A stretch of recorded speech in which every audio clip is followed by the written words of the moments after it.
দীর্ঘদিন ধরে বসতবাড়িতে চোলাই মদ তৈরি করত মাদক কারবারিরা। এরপর তৈরিকৃত সেই চোলাই মদ পুকুর পাড় কিংবা বাগানে নিয়ে মাটিতে পুঁতে রাখত তারা। পরবর্তী সময়ে যাদের প্রয়োজন হতো তারা যোগাযোগ করলে লুকিয়ে রাখা মদ সেখান থেকে তুলে বিক্রি করত মাদক বিক্রেতারা। গোপন সংবাদের ভিত্তিতে সেই খবর জানতে পারে আইনশৃঙ্খলা বাহিনী। এরপর যৌথ বাহিনী চোলাই মদ উদ্ধারে অভিযানে নামে। ঘটনাস্থলে পৌঁছেই যৌথ বাহিনী কয়েকটি স্থান শনাক্ত করে। এরপরই কোদাল দিয়ে মাটি খুঁড়তে শুরু করলে হতভম্ব হয়ে যায় সবাই।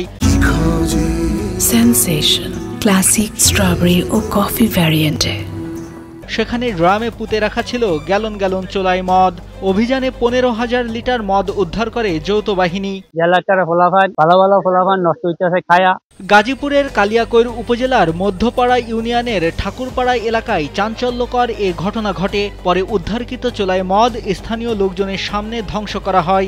এমন অভিযানে স্বস্তি প্রকাশ করেছে স্থানীয়রা। এখানে জাল দিতেছে, একদম মদ বানাইতেছে, এরকম মদ জব্দ করছে। বাংলা মদ মাটির নিচে গাড়া আছে, ডাম আপনারা অনেকে দেখছেন। এই ডাম তো আর গুইনা শেষ করা যাবে। আমাদের এলাকাবাসী হিসেবে একটাই দাবি, সেটা হলো মাদক যেন আর মাথা ছাড়া দিয়ে দাঁড়াইতে না পারে। এটা চাই যে সকল ধরনের প্রশাসনের লোক এসে মনে করেন যে যারা এই সমস্ত কাজের সাথে জড়িত তাদেরকে দৃষ্টান্তমূলক তাদেরকে শাস্তির আওতায় আনা হোক। সকাল থেকে শুরু হওয়া এই অভিযানে সেনাবাহিনীর মৌচাক ক্যাম্পের ক্যাপ্টেন আরমান অভিযান পরিচালনা করেন।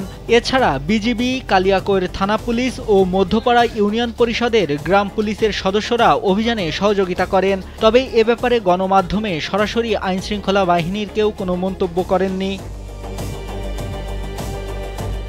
মধ্যপাড়া ইউনিয়নের ভারপ্রাপ্ত চেয়ারম্যান মোহাম্মদ আসান আলী জানান, এর আগে একবার গ্রাম পুলিশ নিয়ে অভিযান পরিচালনা করা হয়, আবারও মাদক কারবারিরা চোলাই মদ শুরু করে।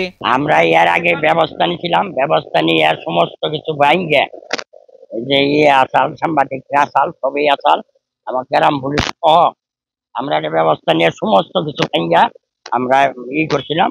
আর এই এলাকার লোকেরও কইছিলাম যে আবার বানাই দিয়ে আমাকেও আবার জানে। তারপরেও আমি আবার আইন শৃঙ্খলা জেনে এনেও কথা রাখছি। তারপরেও আমি লিখিত একটা রেজুলেশন দিচ্ছি সমাজ যাতে ধ্বংস না হয়, এই জন্য আমি চিরতরে এটা বন্ধ থাকি। দীর্ঘদিন ধরে স্থানীয় প্রশাসনের চোখ ফাঁকি দিয়ে এভাবেই চোলাই মদ তৈরি করত মাদক বিক্রেতারা। তবে এ বিষয়ে তেমন কোনো উদ্যোগ নেয়নি স্থানীয় প্রশাসন। এতে এলাকার যুব সমাজ মাদকের সাথে জড়িয়ে যাচ্ছে বলে অভিযোগ করেন স্থানীয়রা। নাইমুল হাসিব, কালবেলা।